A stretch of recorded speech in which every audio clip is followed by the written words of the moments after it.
Welcome to the Everything Building Envelope podcast. On this show, we discuss topics relating to the exterior building envelope, such as waterproofing, glazing, cladding, roofing, and more. You can subscribe to this podcast on iTunes and Stitcher. For previous episodes, show notes, and bonus video content, check out our website, everythingbuildingenvelope.com. Now, here's your host for the Everything Building Envelope podcast, Paul Beers. Hello everyone, this is Paul Beers. Welcome back to the Everything Building Envelope podcast. Today we're going to talk about Hurricane Irma. So as this is being recorded, Hurricane Irma had struck Florida earlier this week. And actually I think today is the first day it's not on the map as a storm.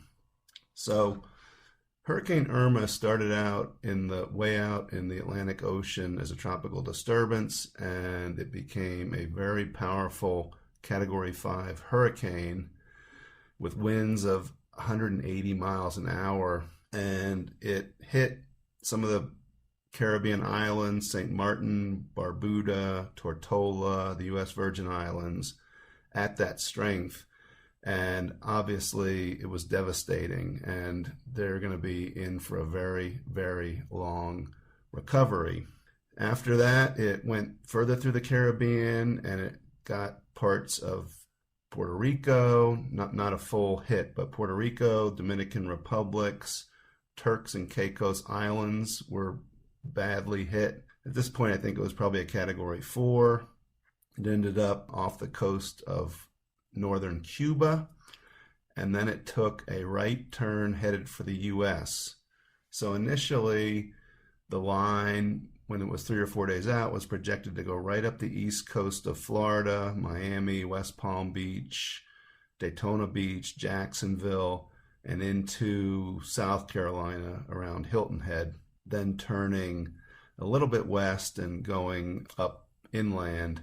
Still pretty strong, and it was projected at Category 4 at that point. The line moved over a few days, and then the line showed a couple days later going up the west coast of Florida, Naples, Fort Myers, Sarasota, Tampa, right on up through like Tallahassee and into Atlanta. And of course, these lines are the best guess, and there's a lot of variability when it's 4 or 5 days out, and the closer it gets, the better the predictions are. Ultimately, what happened was it came ashore went through the Florida Keys and caused tremendous amount of damage.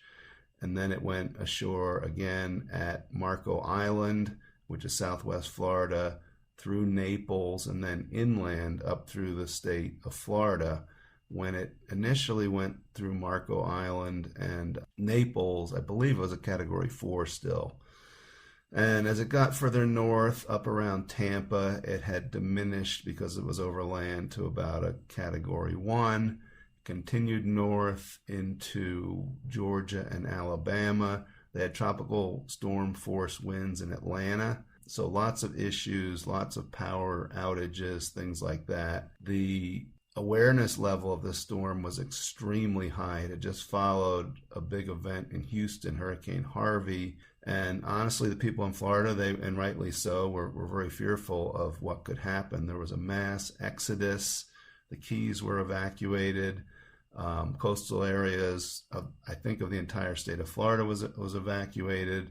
And a lot of people just left because they were either afraid or didn't want to be part of it. So there was a big exodus, a lot of issues with traffic and finding hotels and things like that. The people that did stay either were ready to go with impact windows and shutters, or they were boarding up and making their own. So it impacted the entire state of Florida and beyond, and it's still going on even now with the recovery, and the airports are now opening again, and there's still gas shortages, there's still power outages. It was a really, really big event, and I think we'll see as it plays out over time, there's going to be a lot of damage and a lot of dollars associated with this. So now that the storm is done, and for those that are in the path, either homeowners or businesses, what do you do? So one of the things that you would want to do right away is assess your property for damage. And what I want to talk about is something that actually my company, GCI Consultants, has done a lot of ever since Hurricane Andrew up until today. We've pretty much been involved in the aftermath of every hurricane, from Hurricane Andrew right on through now in the U.S. and the Caribbean. And what we do and what needs to be done, not necessarily by us, but by other firms or us, would be an exterior building assessment. And what we're talking about here is wind, not flood. What I'm going to talk about is wind, not flood. Touch on flood a little bit at the end. So with an exterior building assessment, you basically want to check all the elements of the exterior of the building. So, one of the big damage areas, of course, in windstorms is roofs. So if the roof is blown off, obviously you don't need to assess it. Then at that point you're into damage mitigation. But a lot of times there can be damage even if the roof is still pretty much intact or in place.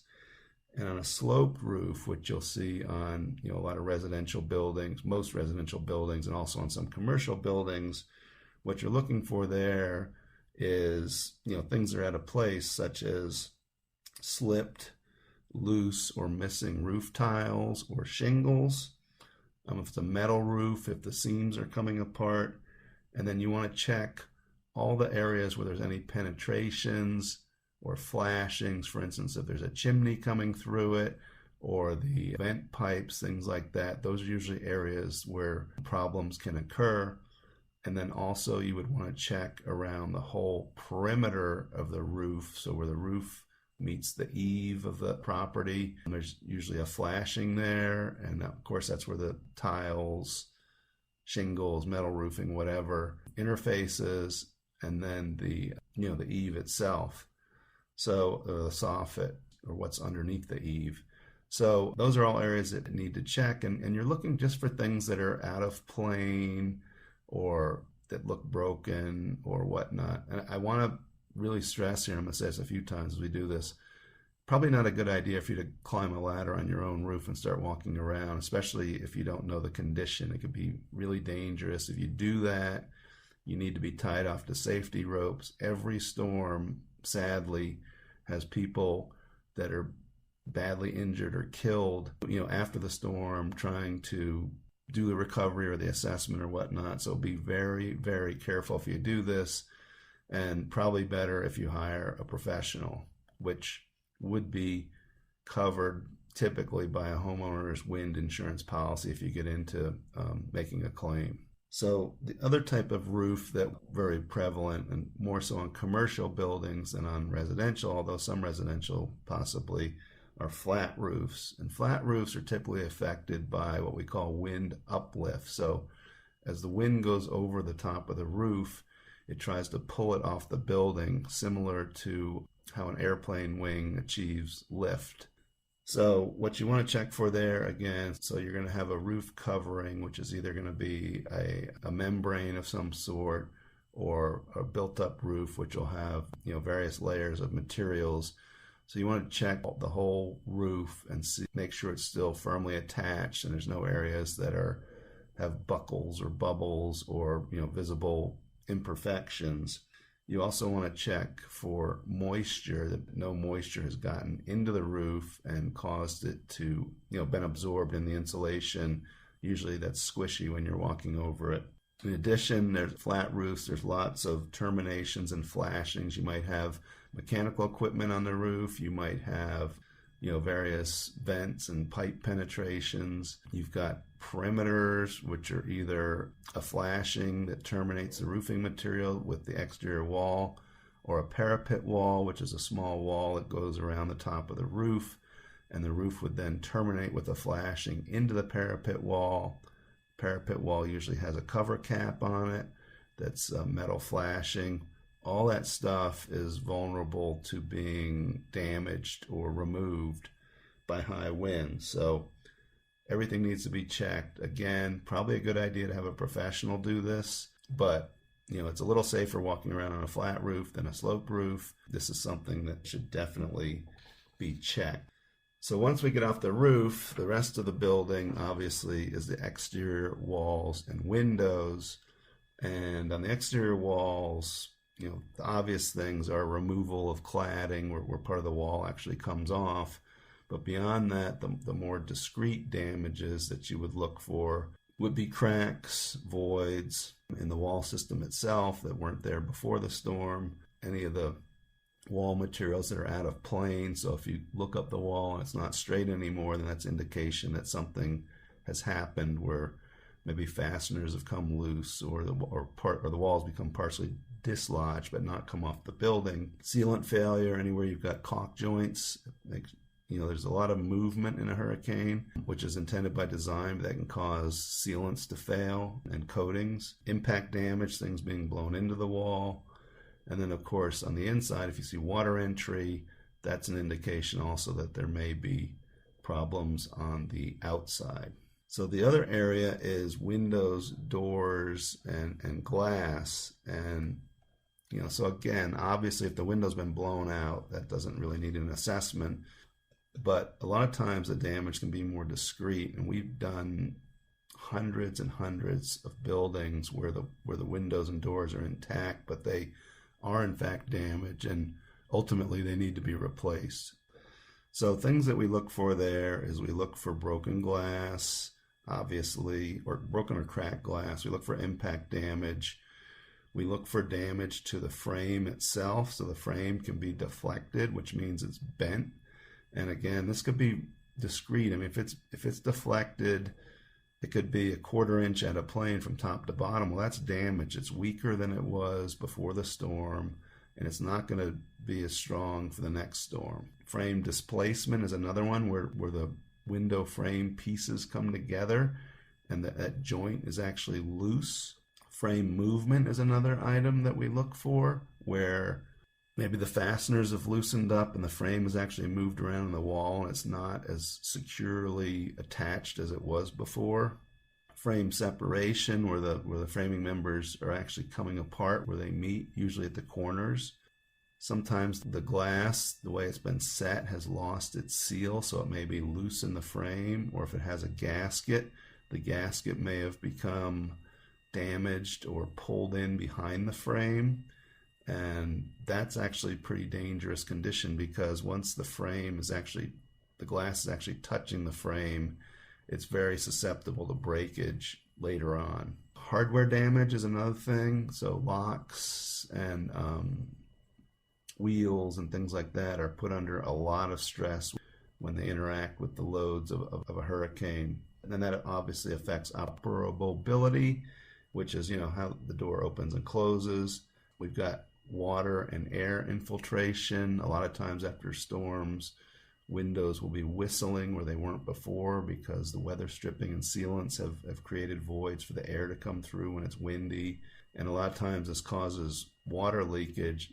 Sometimes water leakage during a hurricane is a one-time event, but a lot of times this damage from the wind will cause further leakage in just normal weather, wind-driven thunderstorms, things like that.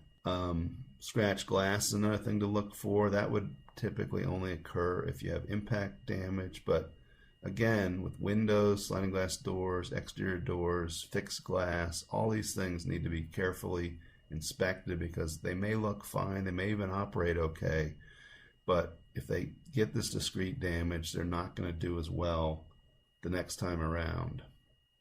The other thing to look for on buildings is waterproofing issues. So we're talking about here is like balconies on high-rise buildings, decks, pedestrian type areas with living space below. It could be swimming pools with parking garage underneath, or pool on the roof, or just what we call them amenity decks, where they have basically where people can go outside and there's occupied space or garages or things like that below. Planters that have vegetation and things in them, those can be susceptible to a lot of movement during the storm also, and suddenly they're leaking where they weren't. And unfortunately, those are really hard to assess, because typically when you do have leaks in decks and planters and things like that, you've got to remove materials, pavers or concrete toppings, things like that, to actually see what's going on underneath. But that's another area. And usually the indication of problems there is where you do have water entry into the building in adjacent to these areas. So those are all the things that need to be checked. You can do it yourself. Probably a good idea to hire a professional. If you're going to make an insurance claim, don't leave it up to the insurance company because they may not give you a fair assessment. You would definitely want to hire a professional firm to inspect it. And if you're having trouble with the insurance company, you may want to consider hiring an attorney or a public adjuster. We work with a lot of attorneys and public adjusters on these claims where, the insurance settlement probably isn't what it should be, and they help ultimately make things right with the insurance company. So the other thing I want to talk about is if you do have damage, it's really important that you mitigate the damage. And as far as insurance policies go, that's one of the things that they require. Now, you've got to make a reasonable attempt to mitigate the damage. If it's unsafe, or if you're physically incapable of doing this, or if you don't have the money, then obviously, that's something that's beyond reasonable. But, here's some tips for mitigating. So number one, again, is stay safe. Do not go into any unsafe areas. Don't climb on the roof unless you have a proper ladder, safety lines, and the area secure. If you've got things like broken glass, you need to be very careful with that. And again, there's always unnecessary injuries and deaths after every hurricane associated with people assessing or trying to repair property damage. Take lots of pictures and video of any damage. It can really be useful later with insurance claims, and you can never have too many. So more is better here, and try to get everything very well documented. And then try to mitigate the damage. As I talked about, insurance policies require this, and if it's dangerous or you're not physically capable, don't try to do it. Hire a professional to do it if you have the money. But things like covering roofs with tarps, you see the blue tarps all over roofs after every storm to prevent further water entry. And water entry is usually the big thing with mitigating damage. If you've got damaged window openings, board them up. If the windows are now leaking where they weren't before, you might want to put towels down in the windowsill. And of course, this is a time when you should notify your insurance company to start the claims process. Get help from qualified professionals. Be careful about relying on advice from contractors unless you know them well and they have a good reputation. If you do hire contractors, make sure they're licensed and insured. Ask for a copy of their license and also a copy of their insurance certificate. They should be pulling a building permit with the building department. This takes a little extra time, but this all verifies the legitimacy of who you're working with. There's a lot of out-of-town, what we call gypsy contractors. They're going to come in, they're going to do some work, you're going to pay them, and they're going to be gone. You're never going to see them again. So you really want to deal with somebody reputable, even if it takes longer. And if you ask a contractor for their license or their insurance certificate, or if they're pulling a building permit and they don't want to do any of that, don't hire them. Get somebody else. It's really important, and it's very, very tempting to push the easy button and have somebody come in and take care of it. It may be really personable and wonderful and seem like they know what they're talking about, but they need to be licensed, insured, and they need to pull permits. Any money that you spend related to assessment and repairs, recovery, temporary housing, any other expenditures that you would not have had there not been the storm, you need to keep receipts for everything. And again, the insurance company, just need to be careful with them. If you don't feel like they're treating you fairly, hire an attorney or a public adjuster that specializes in insurance claims. And I said, my company, GCI Consultants, works with a lot of them, so we see what goes on with this.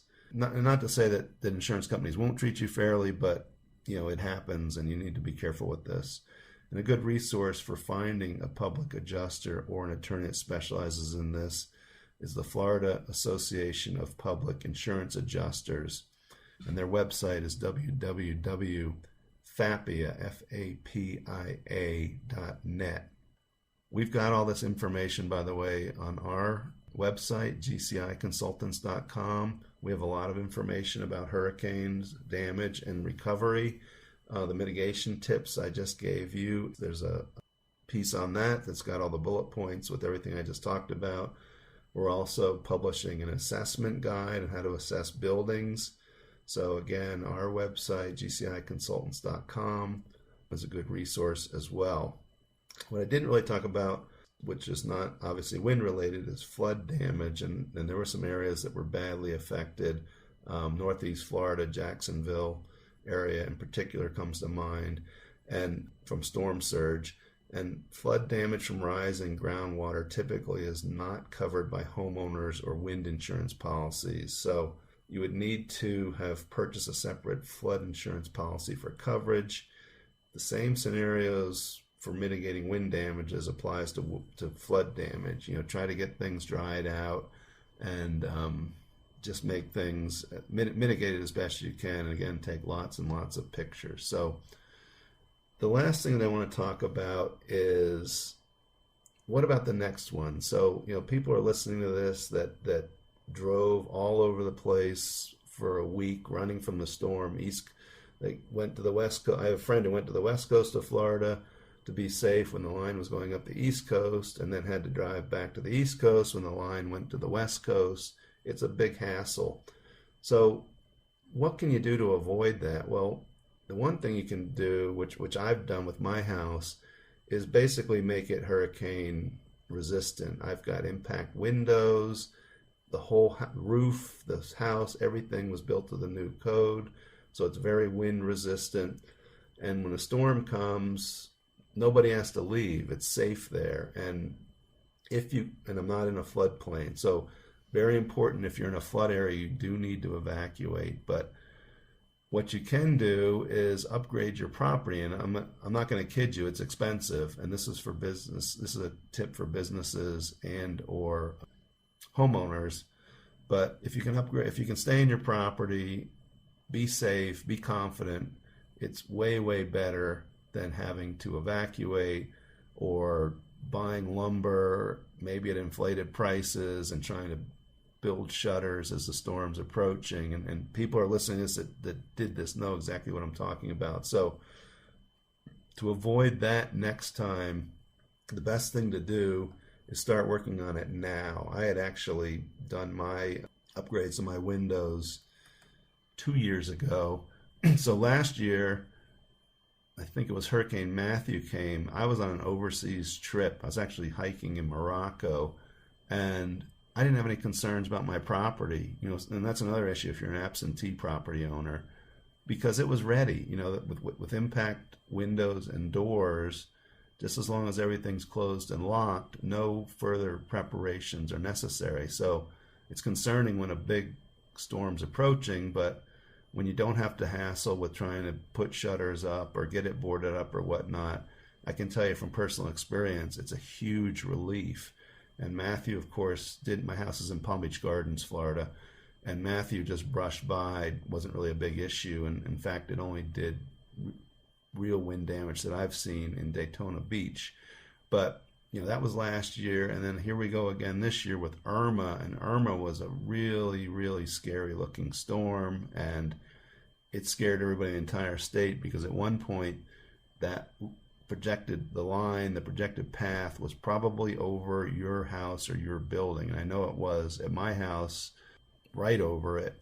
And again, I was ready, and I didn't have to do anything, and it was just such a really good peace of mind and good way to go. So that's something to think about. It's not inexpensive. I'm not going to kid you. It's very expensive to replace your windows or to put permanent shutters on the house. And it seems like, you're spending a lot of money, but if you're a property owner in a hurricane-prone area, Gulf Coast or Atlantic coast of the U.S. or the Caribbean for that matter, you live where hurricanes can come, and if you live in a hurricane-prone area, you probably should protect your property to be able to resist the effects of a hurricane, because the reality is it's not if one's going to come, it's when.